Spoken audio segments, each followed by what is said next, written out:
Sunday, October 19, 2025, Paris. In about 7 minutes, a small crew hit the Louvre's Galerie de Pollen, targeted the French crown jewels, and vanished into the city. France 24 and others called it the theft of the decade, and the label fits. Yes, they likely blended with visitors, struck fast, and took select pieces before security could react. The Louvre shut its doors the next day while police and experts combed the scene and pulled camera footage. This guide breaks it down step by step: how they got in, what they took, how they escaped, and what police know now. You'll get a clear picture of the route, the timing, and the gaps they exploited, all based on confirmed public reporting.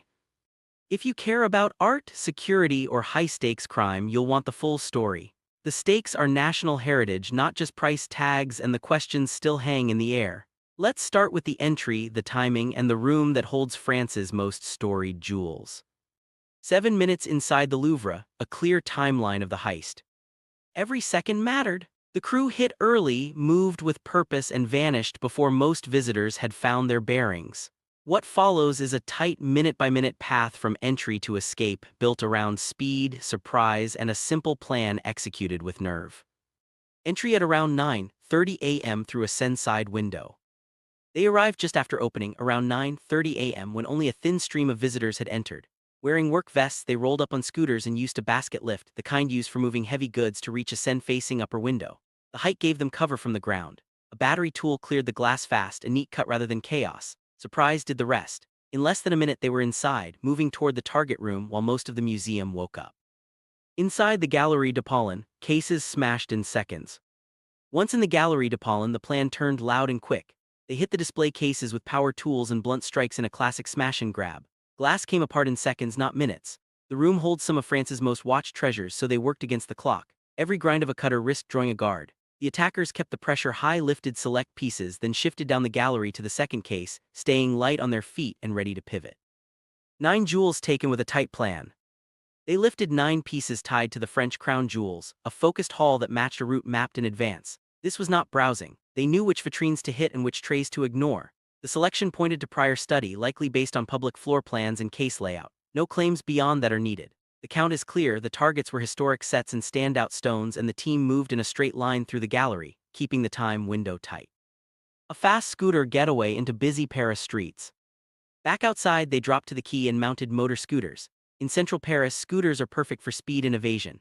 They jump queues, slip through gaps, and cut across narrow lanes where a car would stall. Traffic lights become options, not walls. With helmets and work vests, the riders blended into weekday noise. The scooters shot toward larger roads and away from fixed cameras. In under 7 minutes from the first cut, the crew was gone into city flow. What was stolen from the Galerie de Pollen, and what was left behind? Inside the Galerie de Pollen, the crew went straight for history, not just sparkle. They picked famous court jewels tied to emperors and queens, pieces that carry stories, portraits, and documented settings. What went missing, what stayed put, and what turned up nearby shows both planning and restraint. Here is the clean rundown. The crown jewels taken: Empress Eugenie tiara, Marie-Louise emeralds, and more. The haul centered on named sets from the French crown jewels. Thieves took a tiara and related pieces linked to Empress Eugenie. They also lifted the emerald necklace and earrings tied to Empress Marie-Louise, a pair that appears in archive photos and court records. Items associated with Maria Amelia and Queen Hortense were taken as well, including pieces from a sapphire suite. 2 standout single works were removed: a reliquary brooch and a large corsage bow brooch. The selection matched a focused plan aimed at emblematic, well-documented jewels. The Regent diamond stayed in its case. The Regent diamond, a world-famous stone with a long public history, was left untouched. The crew passed it by and hit other targets instead. As general context, thieves often avoid unique named diamonds because they have a traceable history and a distinctive cut or set of inclusions that make them easy to identify. Those factors raise the risk of seizure and limit resale options. That context helps explain the choice, though it does not confirm the motives here.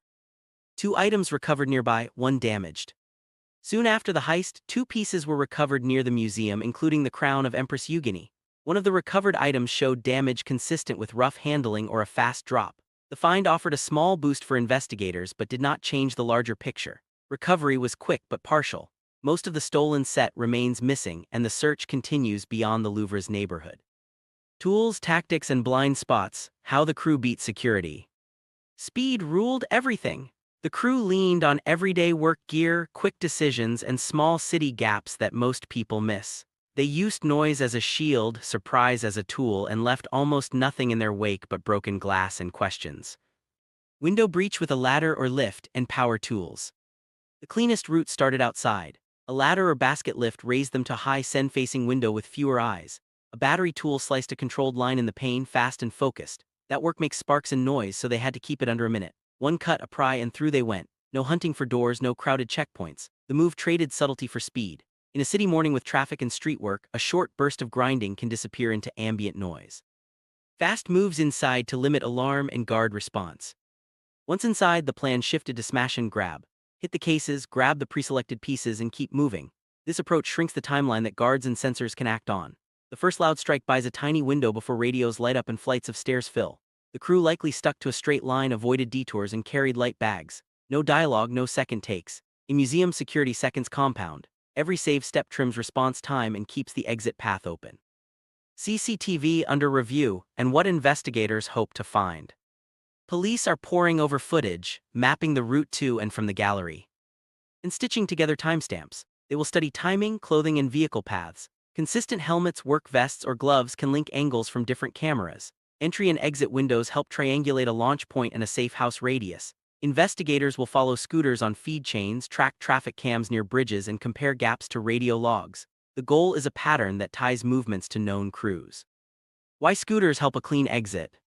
Scooters fit central Paris like keys in a lock.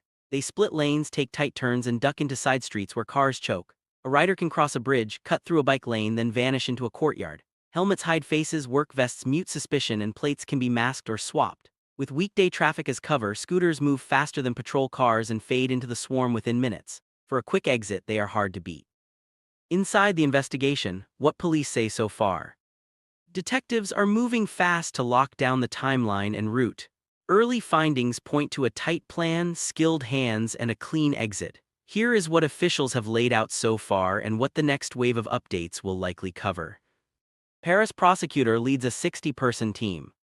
The Paris prosecutor's office is directing the case and has assigned about 60 investigators. The group is split into focused units. One team works CCTV footage, pulling routes, timestamps, and clothing patterns. Another handles forensics, from tool impressions to DNA and trace fibers. A third team runs witness checks, logging staff notes, neighbor sightings, and scooter paths.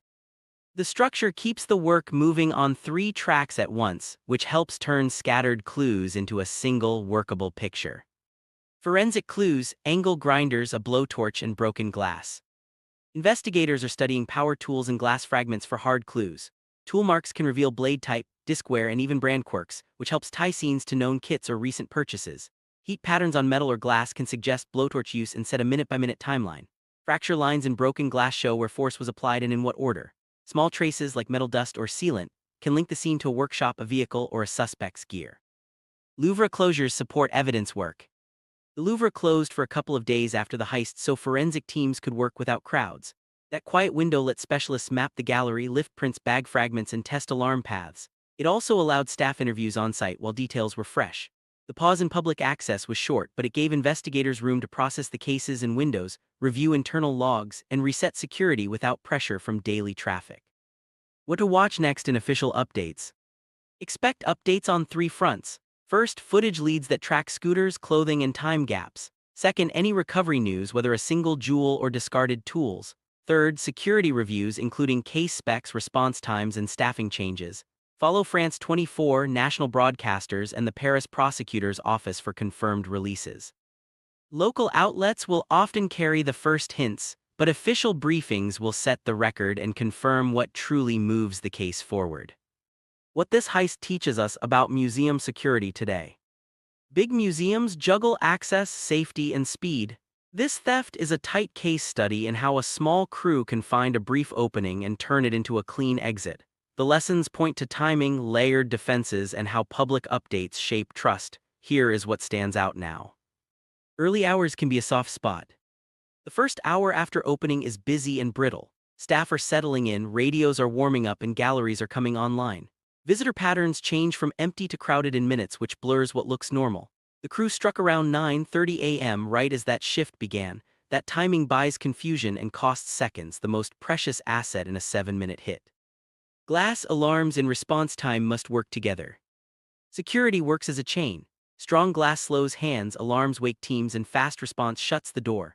Laminated or multi-layer glass can add crucial minutes, but only if alarms trigger at the first breach and guards can arrive within that small span. The Louvre's 7-minute window shows the math. If the glass holds for 3 minutes, alerts fire instantly, and a team is on site by minute 5, the exit path shrinks to almost nothing. High-profile jewels are tempting, but also risky to fence. Iconic pieces draw thieves because they carry prestige, headlines, and compact value. Yet famous jewels are the hardest to move. They have clear provenance, well-known photos, and often gem-level fingerprints that setters and insurers know. Auction houses, dealers, and customs agents watch for them. That pressure forces quick cuts, resets, or stone recutting, which destroys value and still leaves a trace. Fame lifts the payoff, then locks the market. Public trust after a theft depends on clear updates. After a museum theft, confidence hangs on speed and clarity. Short, honest updates calm the rumor mill and show momentum without exposing tactics. People want to know what is confirmed, what is being searched, and what changes are underway. In this case, follow France 24 and official releases for facts. Transparent, steady briefings protect the museum's standing and keep the focus on recovery, not speculation. 7 minutes, a clean entry, and a mapped exit, that is the story. The crew used a cherry picker, angle grinders, and a blowtorch, then hit pre-selected cases. They took 9 pieces tied to the French crown jewels and slipped out on scooters into city traffic. The Regent diamond was left in its case, a choice that fits the risk. At least one piece, the crown of Empress Eugenie, was found nearby, damaged. Most of the haul is still missing as police study CCTV and tool marks. A 60-person team is working the leads with a steady push to recover what matters. Stay tuned to trusted updates including France 24 and official briefings. Share this report, keep an eye on new facts, and support museums that safeguard shared history. Recovery can take time, but patience and pressure often bring results.